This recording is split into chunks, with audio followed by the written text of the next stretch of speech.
François Hollande est élu président de la République. François Hollande devient le 7e président de la 5e République. Je viens de l'avoir au téléphone et je veux lui souhaiter bonne chance au milieu des épreuves. Ça sera difficile. Pour tous les peuples européens, c'est le signe que dans la crise, les Français ont choisi la gauche. On est très triste de voir qu'un idéal de 2007 qu'on a porté en 2007 se ferme. C'est vrai que c'est la démocratie, mais pour moi, il y a un vrai sentiment de tristesse. C'est à moi de dire merci. C'est à moi de dire merci. Car dans la vie d'un homme, présider aux destinées de la France, c'est quelque chose que je ne pourrai jamais oublier. C'est un honneur immense. Ce qu'on doit aussi, en honnêteté au travail et à l'implication qui a été celle du président, c'est d'être capable derrière de faire une reconstruction en profondeur. Je porte toute la responsabilité de cette défaite.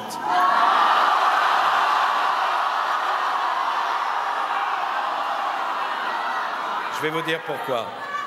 Je me suis battu sur la valeur de responsabilité et je ne suis pas un homme qui n'assume pas ses responsabilités. Je trouve d'ailleurs que l'intervention du président de la République sortant est digne, bien plus digne d'ailleurs que la campagne qu'il a faite aussi bien au premier tour qu'au deuxième tour. Après 5 ans à la tête de l'État, mon engagement dans la vie de mon pays sera désormais différent.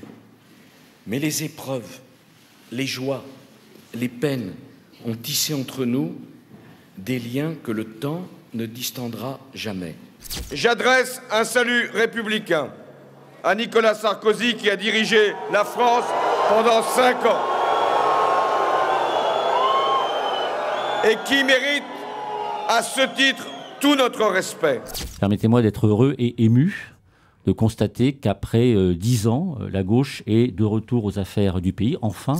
Trop de fractures, trop de blessures, trop de ruptures, trop de coupures ont pu séparer nos concitoyens. C'en est fini. Il faut souhaiter bonne chance au nouveau gouvernement qui va être formé. Alors, mais si vous le permettez, oui. Je voudrais ajouter ceci.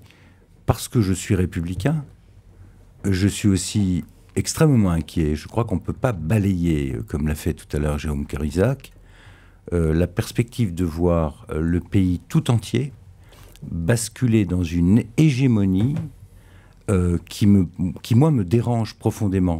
Ce qui est important aujourd'hui, moi, le rôle de Marine Le Pen au second tour, c'est pas mon sujet. Aujourd'hui, c'est de savoir où vont aller les socialistes, avec quelle coalition, les écologistes qui veulent fermer l'industrie nucléaire, Jean-Luc Mélenchon qui veut le SMIC à 1 700 €, le retour à la retraite à 60 ans. Je prends date. Ils ne remettront pas en cause les réformes qu'a mené Nicolas Sarkozy. Je m'apprête à redevenir un Français parmi les Français. Plus que jamais, j'ai l'amour de notre pays inscrit au plus profond de mon cœur. Le changement que je vous propose, il doit être à la hauteur de la France. Il commence maintenant.